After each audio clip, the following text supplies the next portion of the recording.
오늘 말씀은 전도서 8장 1절에서 8절까지 말씀입니다.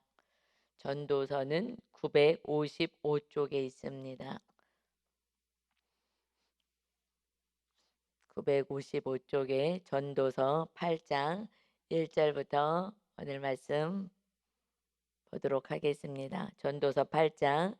누가 지혜의 자와 같으며 누가 사물의 이치를 아는 자이냐. 사람의 지혜는 그의 얼굴에 광채가 나게 하나니 그의 얼굴에 사나운 것이 변하느니라. 누가 지혜자인가? 또 누가 사물의 이치를 아는 자이겠느냐라고 말씀하고 있습니다. 우리는 지혜를 갖기를 원합니다. 그런데 이 지혜는 세상 지혜하고 다른 거죠. 세상의 지혜는 그냥 한계가 있는 거죠. 유한한 거예요. 그냥 눈앞에 보이는 거, 이런 어떤 내 생각, 또 과거의 어떤 경험, 이런 것 안에서 우리가 추론할 수 있습니다. 그런데 이 진정한 지혜는 무엇이냐? 이것은 이제 하나님으로부터 나오는 것이죠. 그래서 잠언서의 9장 10절에 여호와를 경외하는 것이 지혜의 근본이요 거룩한 자를 아는 것이 명철이다. 지혜는 우리들의 인간의 지혜는 그냥 한계가 있어요. 그래서 과거의 경험, 현재 좀 돌아가는 그런 상황, 내 머릿속에서 움직여지는 것들, 이런 것이 지혜다. 그리고 내가 미래를 좀 통찰하고 안다. 내가 직관적인 성향을 갖고 있다. 이런 어떤 성향의 현실형들은 좀 미래를 내다보는 게 약하거든요. 근데 직관형의 사람들은 미래를 봐요. 그래서 자꾸 뭔가를 새롭게 하고 도전하려고 하는 그런 성향은 있습니다. 그러나 이것은 인간의 한계 안에 갇혀 있는 거죠. 그러나 우리는 천지를 창조하신 하나님 안에 살기에 진정한 지혜는 하나님을 경외하는 것에서부터 시작한다. 그렇지 않으면 망하는 지혜를 가지고 내가 순간 내가 지혜롭게 했지, 잘했지라고 하지만은 결과적으로 봤을 때는 망하는 지혜인 거예요. 그래서 오직 하나님을 경외해서 하나님으로부터 나오는 지혜. 그래서 하나님을 아는 것이 명철인 것이고, 더 나아가서는 잠언서 1장 7절에는 여호와를 경외하는 것이 지식의 근본이 된다. 모든 지혜와 지식의 근본이 되어서 미련한 자는 지혜와 훈계를 멸시한다. 말씀을 따라 살지 않는다는 거예요. 그래서 계명을 지키는 자가 훌륭한 지각을 가진 자이고 이는 영원히 하나님을 찬양하는 그런 영생하는 자이다. 그래서 영혼 이 사후 세계까지 알고 그래서 말씀을 따라서 영생을 얻게 하는 자이다. 결국 하나님을 경외하는 것에서부터 시작하는 것이 하늘의 지혜가 임하여서 현실과 미래와 또 죽음 이후의 삶까지 하나님의 인도하심을 정확히 신뢰하며 믿고 나갈 수 있는 진정한 지혜 안에 있어요. 그렇지 않으면 내가 지혜롭게 한다고 하는데 내 현실 그냥 한 발짝 내일 일도 우리가 사실 알 수 없는 그러한 인간이라는 것을 내가 인정하고 나갈 때에 하나님을 의지할 수 있습니다. 그런 삶의 모습은 그 삶의 지혜는 8장 1절에 그러니까 누가 지혜자이냐? 뭐 내가 좀 직관력이 있지. 내가 미래를 좀 통 통찰할 수가 있지. 이렇게 얘기하지만 이것은 오직 하나님을 경외하는 자에게만 나오는 하늘의 지혜가 미래의 주관자가 되시는 하나님이 임해야 알 수 있는 것이다. 그런데 그 지혜는 그의 얼굴에 강체를 나게 한다는 거예요. 사람의 얼굴에 강체가 나게 한다. 그래서 그 얼굴에 싸나운 것이 변하느니라. 그 싸나운 얼굴이 싸나운 얼굴은 없는 거예요. 그 마음이 싸놨기 때문에 얼굴에서 투영되는 거죠.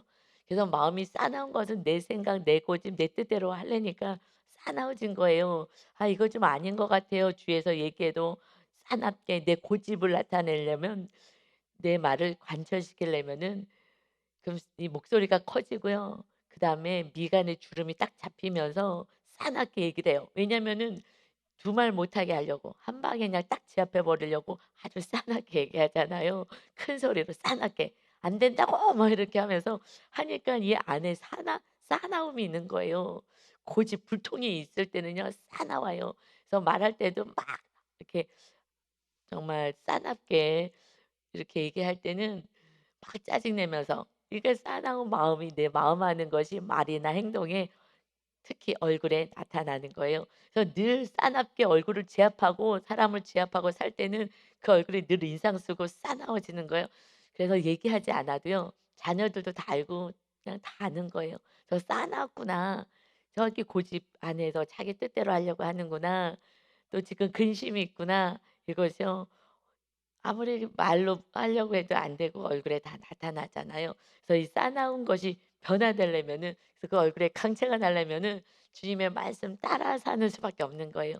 그때 그냥 변화되는 거예요. 내 모습은 여러분 안 보이잖아요. 자기 모습이 거울 보기 전에는, 대화할 때는 안 보이잖아요, 내 모습은. 근데 얼마나 내가 싸납게 하는지 아십니까? 우리들이, 내가가 아니라 우리들이 이 안에 있는 것이 정말 하지 말라고 상대방에게 얘기할 때는 정말 너무 싸나운 모습으로 하는 거예요. 그래서 말을 부드럽게 하지만 벌써 인상을 쓰고 있는 거거든요. 내 안에 있는 것이 그대로 나오는 거에서 말을 부드럽게 해 보려고는 해도 벌써 인상 쓰면서 눈으로 제압하면서 이렇게 가고 있는 모습이 있어요. 근데 이제 내 안에서 정말 하나님 앞에 주권을 맡기고 나가게 되면 모든 것이 좀 부들부들해지잖아요. 그래서 조용기 목사님이 정말 성령 충만하면 이 살도 부드러워진다고, 모든 게 다 부들부들해진다고 이렇게 말씀하신 기억이 나요. 오래전 얘기죠. 그것이 모든 것이 그냥 몸이 경직되지 않으니까요. 화낼 때 얼마나 막 경직이 됩니까? 뒷골까지 당기고요. 그래서 이것은 얼굴에 강체가 난다. 내 안에 주님의 말씀이 있어서 주님과 함께 사는 자가 부드러워지는 거예요. 왜냐하면 하나님이 행하실 거니까. 아무리 상대방이 고집을 부려도 하나님이 그 길을 막고 여시거든요.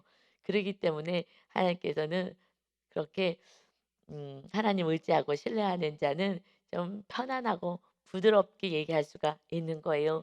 내 뜻이 관철되지 않아도 하나님의 뜻이 이루어질 것을 믿기 때문에 그랬습니다. 그렇습니다.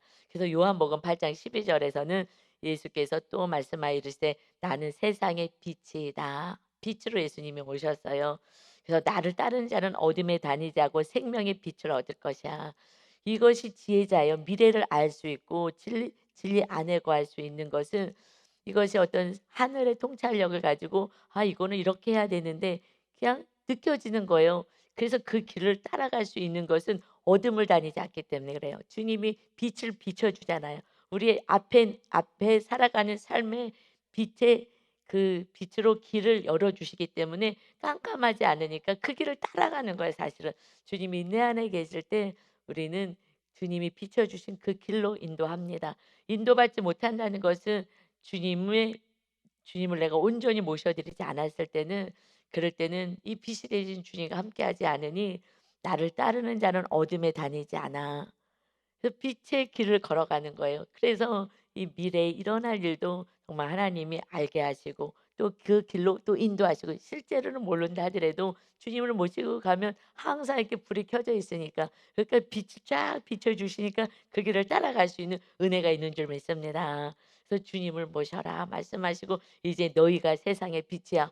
우리가 무슨 빛이에요. 우리가 미래도 모르고 아무것도 모르는데, 그런데 주님을 모신 자, 주님을 영접하여 주님과 함께 살아가는 자, 임마누엘의 은혜가 있는 자, 내 생각 내 고집 내 뜻을 내려놓는 자는 이제 주님이 내 안에서 빛을 비춰줄 때에 그 길을 따라갑니다. 근데 주님이 안 계시면은 빛이 안 보니까 깜깜한 거예요. 어떡하지? 무엇이 할까? 그러니까 여기도 저기도 계속 두드리게 되고 이제 광야를 도는 인생을 사는 것이다. 그래서 우리는 세상의 빛, 주님을 모시고 살아가는 자의 삶은 평안과 안식이 있습니다. 그래서 그 인생을 살아가라. 이것이 지혜자의 삶인 것이다. 인간의 지혜가 어디까지 있겠습니까? 인간의 지혜는요. 한 시간 앞, 아니 한 치 앞도 내다볼 수 없는 것을 내가 지혜자다 하고 이야기합니다. 그래서 성향에서 오는 그런 어떤 직관적인 거, 이건 하나님이 주신 또 축복의 성향이지만 내 생각 안에 사실 갇혀 있는 거예요. 이것이 나를 또 올가맵니다. 그래서 하나님의 말씀, 주님을 모시는 길밖에는 우리가 이 세상에 지혜를 넘어서서 살아갈 수 있는, 미래를 내다보고 살 수 있는 진정한 은혜가 있는 줄 믿습니다. 그것이 지혜인 것이에요. 정말 온전한 지혜, 주님을 아는 것, 모시는 것입니다. 그래서 2 절에 이제 왕에 대해서, 왕을 어떻게 섬겨야 되는지에 대해서 이제 말씀하고 있어요. "내가 권하노니 왕의 명령을 지키라. 이미 하나님을 가르켜 맹세하였음이니라." 이제 하나님께 이미 왕에게 맹세하겠습니다 하고 그 이스라엘 백성들은 왕의 그 권세에 순복하기로 한 거죠. 그런데 이것은 뭐 이스라엘 백성들뿐만 아니라 로마서 13장 1 절에 보면 각 사람은 그 신약 시대 때 얘기잖아요. 로마서 13장 1 절에 각 사람은 위에 있는 권세들에게 복종하라. 권세는 하나님으로부터 나지 않음이 없나니 모든 권세는 다 하나님께서 정하신 바라. 하나님이 세상 만사를 다 주관하십니다. 다 운행하시고 하나님이 다스리시는데 누구와 왕 같은 제사장 우리와 이 세상에서 가정에서 직장에서 사업장에서 우리와 다스리시잖아요. 하나님께서. 그래서 하나님이 주신 모든 거 하나님이 다 다스리는데 악한 대통령이 세워지든 또 뭐 선한 대통령이 세워지든 그것은 하나님의 뜻 안에서 이루어지는 것이다. 내가 생각하기에 그런 것이지 그렇기 때문에 그 권세 아래 있어야 되는 것이다. 그래서 결국은 하나님께서 세운 그 권세에 왜 그렇게 하셨을까? 그러면 우리는 더 기도하라고 할 수도 있는 거고요. 뭐 그거는 하나님의 뜻이 있습니다. 지금은 그래서 오직 권세 앞에 우리는 복종하는 것이다. 이것은 하나님의 말씀이에요. 교회 안에서도 질서 안에 복종해라. 그래서 만약에 제가 과거에 이게 잘못된 길로 인도하는데도 제가 복종해야 됩니까?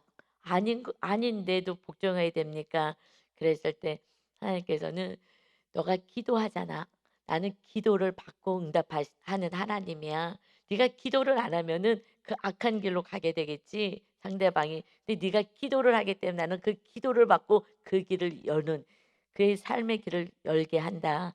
그래서 악한 길로 가는 것을 그것이 망하는 길로 가지 않아. 내가 막을 것이다. 걱정하지 말아라. 그리고 그냥 권세 앞에 순종해라." 하는 말씀을 들었어요. 왜 그렇게 하냐면 진짜 왕은 하나님이시잖아요. 진짜 왕은.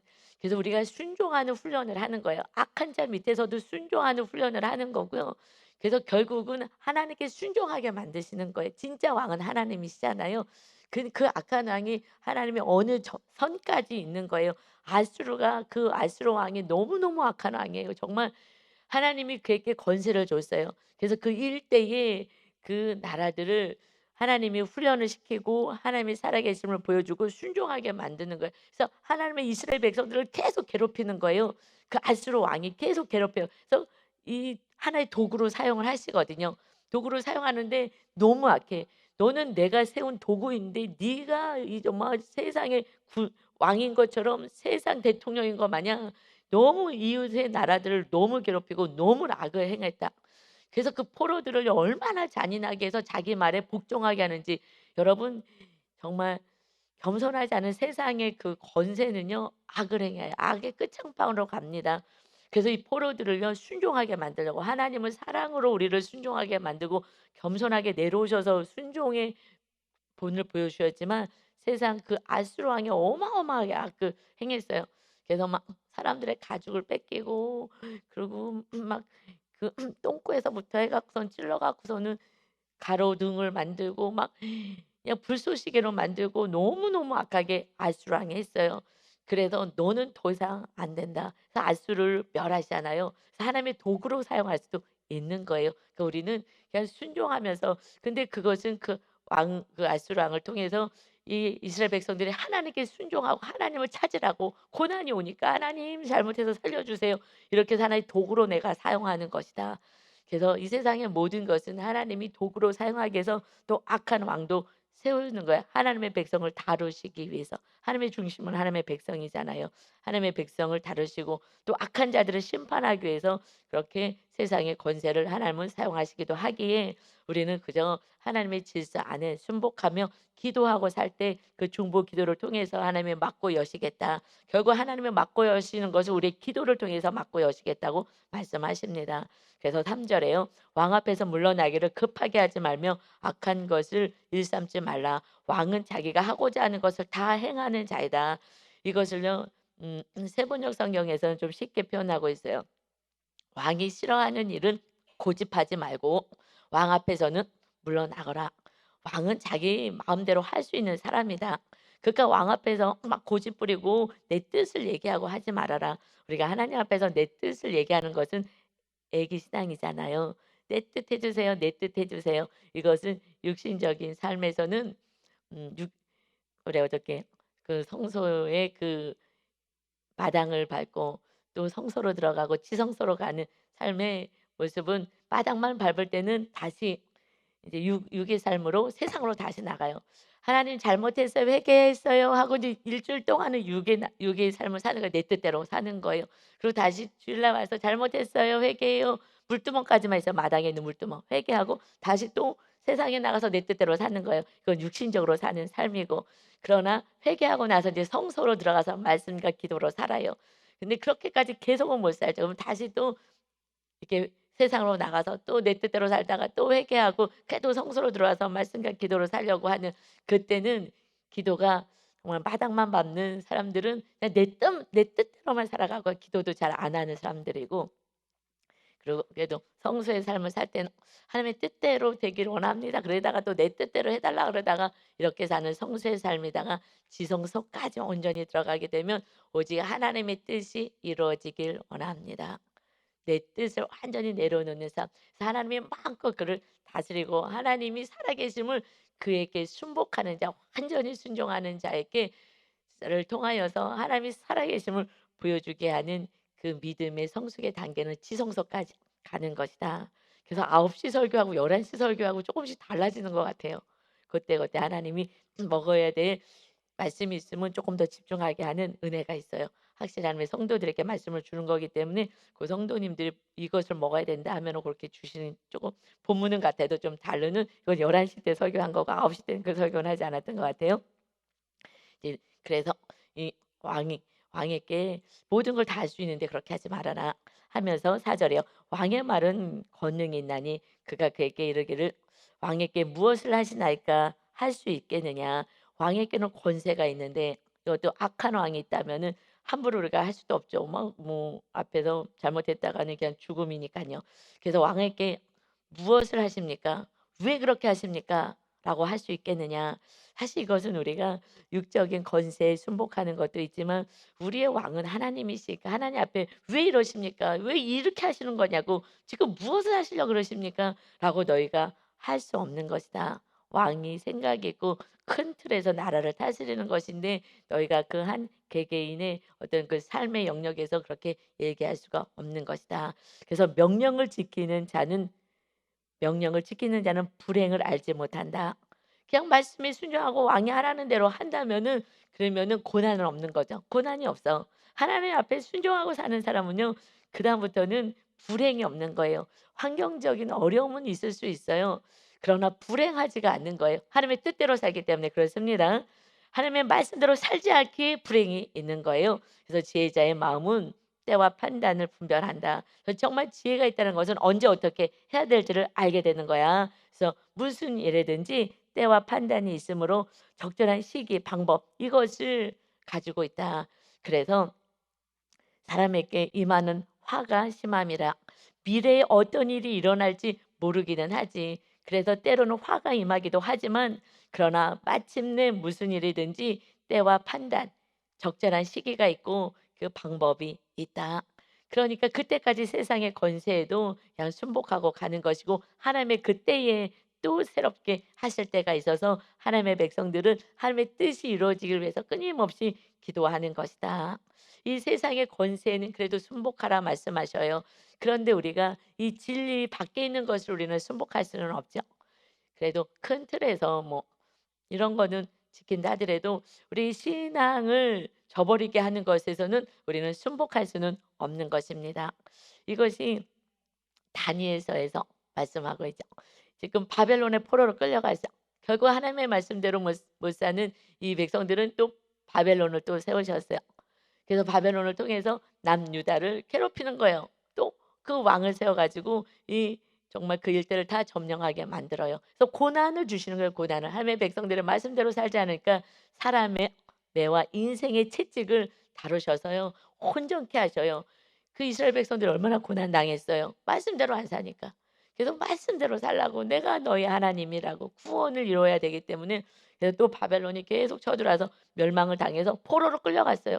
성전도 있고 하나님을 섬기는 하나님의 나라인데도 그 백성들이 다 포로로 끌려갔어요. 끌려갔을 때에 다니엘과 세 친구가 있습니다. 정말 하나님의 말씀대로 살고 싶은 이 소년들이 있었어요. 정말 부모들의 그 죄 때문에 자녀들이 고난당하는 거예요, 솔직한 얘기로. 부모들이 온전한 믿음이 있으면요, 자녀들 믿음으로 잘 양육할 수가 있습니다. 그런데 우리가 정말 지성소의 그 영성으로 신앙생활을 하는 성도가 얼마 있겠어요. 솔직히 좀 부끄러운 얘기지만요. 저도 이제 지성소의 그 문지방을 넘어섰어요. 이제 간신히 넘어섰어요. 목사가 되고 이제 간신히 넘었어요. 그 세상은 그 영적인 그 세상은 또 다른 세상이더라고요. 그런데 그것은 정말 이겨내느라고 제가 고난이나 환경적인 수치나 여러 가지가 막 오더라고요. 못 넘어가게 하려고 지성소까지 못 가게 하려고. 그 고난의 사건이 있는데 정말 주님 앞에서 하염없이 우는 거예요. 어디서 울겠어요. 내가 사람 앞에서 울겠어요. 어디서 울겠어요. 정말 주님 앞에서 하염없이 우는 거예요.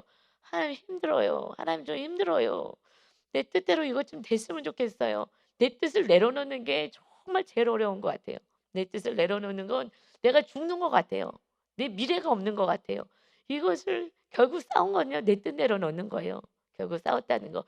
내가 못 내려놓으니까 막 수치를 당해 가고 막 고난 사건이 오고 막 오는 거예요. 그래서 내려놓지 않을 수 없는 상황으로 하나님이 또 이렇게 만드셔서 "하나님 저는 지성소로 가고 싶습니다."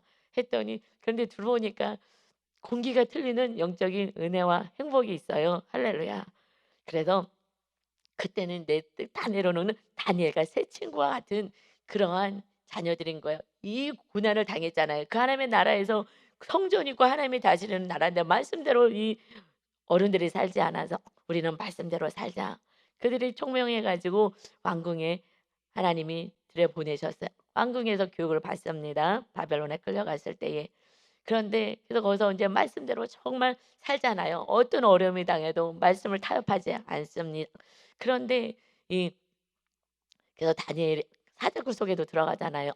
하나님의 뜻대로 말씀을 신앙을 지키고 주님을 신뢰하고 끝까지 살려고.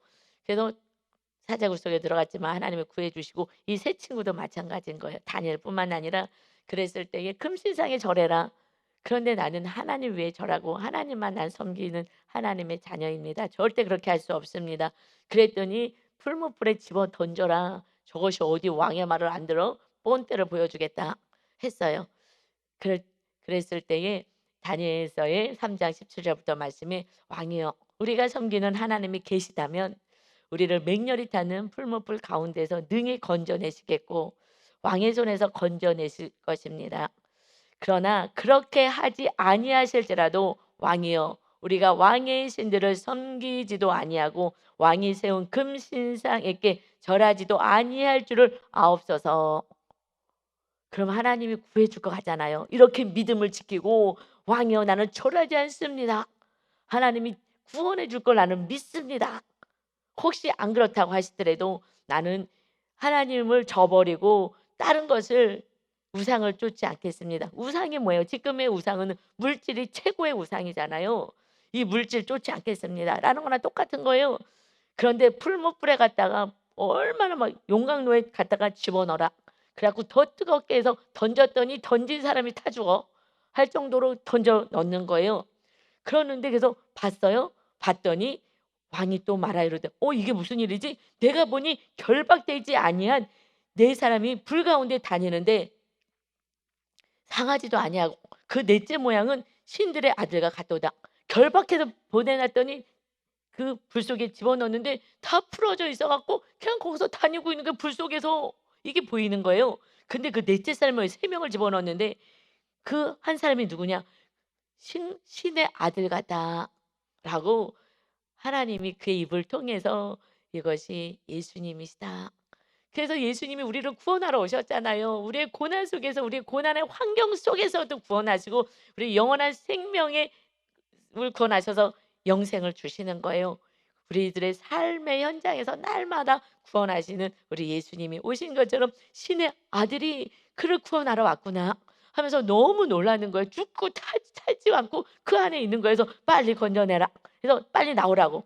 건져내 갈 수도 없죠. 나오라고 그래서 나오라고. 그래서 나왔어요. 그때 하나님을 찬양합니다. 그러니까 지성소의 삶까지 가게 된다면 그리 아니하실지라 나는 하나님만 믿습니다 하는 정말 온전한 그런 믿음, 내 생각, 내 뜻 다 내려놓고 하나님만 주인으로 모신다면 어떤 기적이 일어나느냐. 그래서 천도하게 되는 거예요. 28 다니엘서 3장 28절에 느부갓네살 왕이 말하 이르되 사드락과 메삭과 아벳느고의 하나님을 찬송하리로다.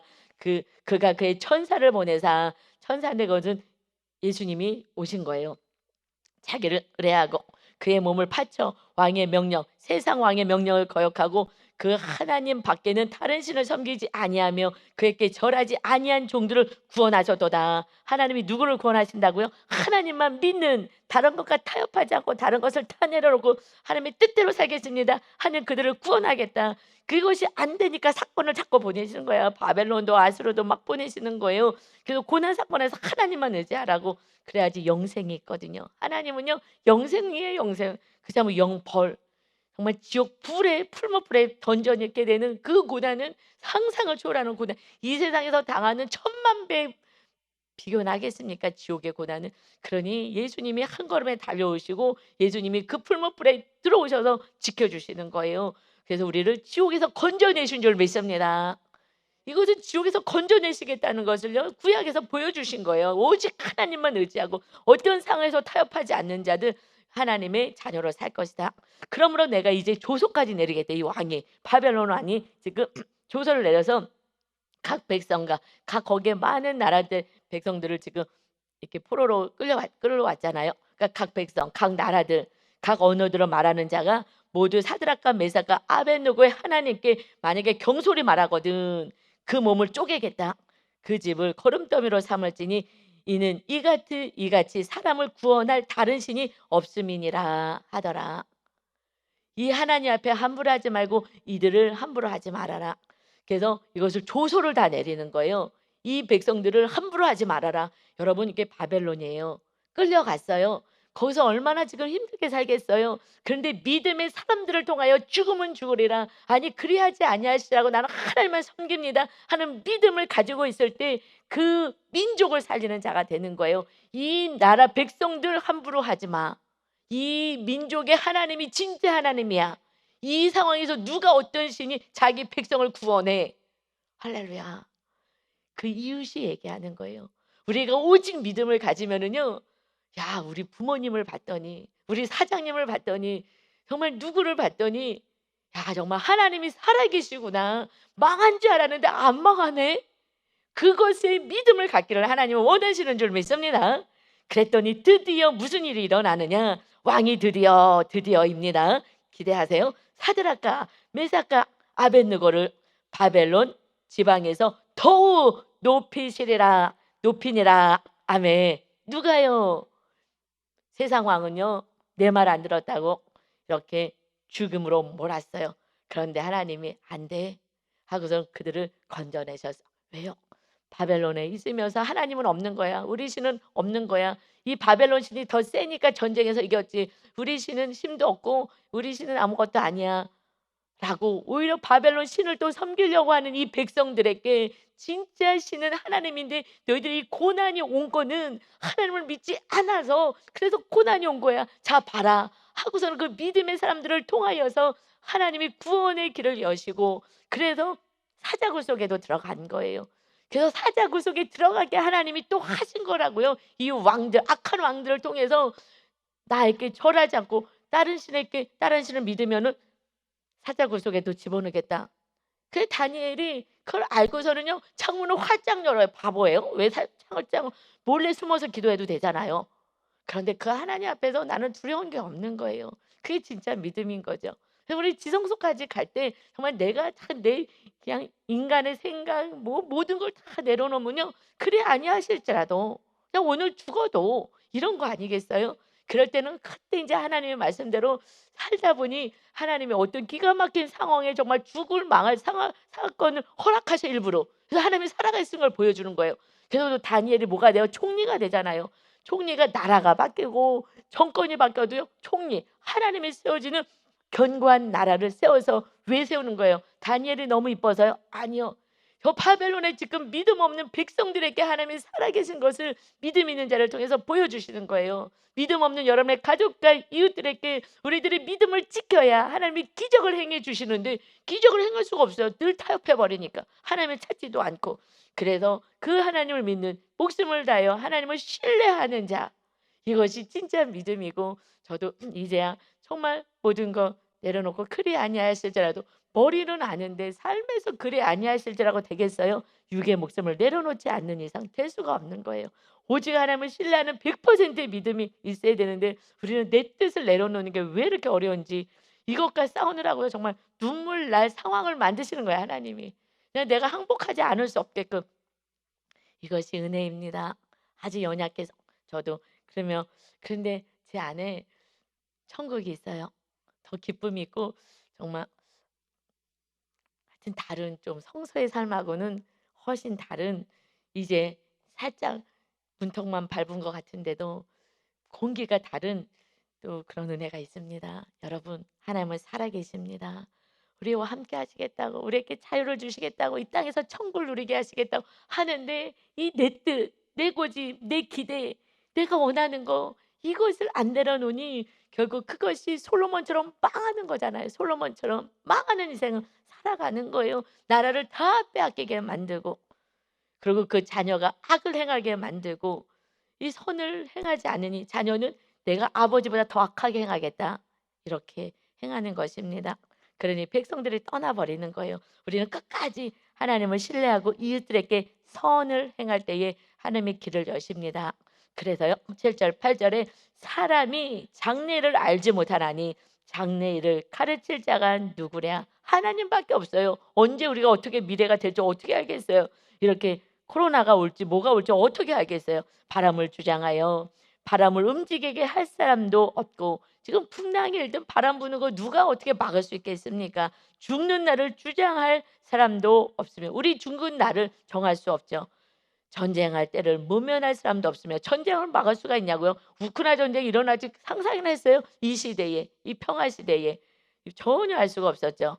악이 그의 주민들을 건져낼 수는 없느니라. 오직 선한 일, 선하신 하나님, 우리가 선한 일을 할 때에 그때 하나님의 도심이 있습니다. 여러분, 살아계신 하나님 온전히 믿는, 정말 이제 육의 사람에서 영의 사람, 성소로 들어가서 정말 지성소까지 가서 이들의 삶이죠. 다니엘과 이 세 친구처럼 그리 아니하실지라도 하는 그 온전한 신앙이 지성소의 최고의 영성인 거예요. 오직 하나님을 신뢰하는. 그래서 그들을 통하여서 민족의 믿음 없는 백성들을 살려내십니다. 여러분의 삶을 통하여 여러분의 자녀가 하나님이 살아계시구나, 그래서 총리가 되게 하시고 지방에서 가장 높은 지위로 다시 회복시켜 주시는 것이 하나님의 마음이고, 하나님의 자녀를 귀하고 존귀케 하시길 원하시는 뜻인 것을 기억하시고, 오직 믿음으로 무장하시고 하나님을 신뢰하셔서 하나님의 뜻이 이루어지기를 기도하시는 여러분 다 되시기를 예수 그리스도의 이름으로 축원합니다. 아멘. 아버지 하나님 감사합니다. 믿습니다 하지만 믿어지지 않는 우리들의 연약함을 회개합니다. 이제 내 뜻을 내려놓지 않는 한 하나님이 믿어지지가 않습니다. 내가 하고 싶은 것이 있기에 이것을 내려놓을 때 하나님이 우리를 통하여 마음껏 일하시고 하나님이 살아계신 것을 보여줄 수 있는 은혜가 있는 줄 믿사오니, 다시 겸손하게 오직 참된 지혜자처럼 하나님만을 경외하는 자 되어서 하나님의 계명을 지키는 자, 하나님과 동행하는 온전한 믿음으로 세워지게 하여 주옵소서. 그래서 고난 사건을 보낸다 하십니다. 풀물불에 집어넣고 사자굴에 던지는 죽었구나. 하지만 하나님이 죽이시지 않으시고 하나님이 그를 더 사용하셔서 마지막까지, 끝까지 하나님께서 그를 사용하셔 하나님이 살아계신 것을 혼천에 보여주시되, 지금 이 신약 시대까지 우리가 다니엘과 세 친구의 믿음을 보며 다시 또 우리들의 믿음이 연약한 것을 회개하게 하시니 감사합니다. 하나님 아버지, 정말 우리가 얼마 못 사는 인생입니다. 온전한 믿음, 우리에게 생명 주신 주님을 사랑하며 그대로 한번 살아보는 진정한 믿음, 천국을 누리는 자로 살게 하여 주옵소서. 하나님의 뜻을 이루는 자로 살게 하여 주옵소서. 감사드리며 예수 그리스도의 이름으로 기도하옵나이다. 아멘.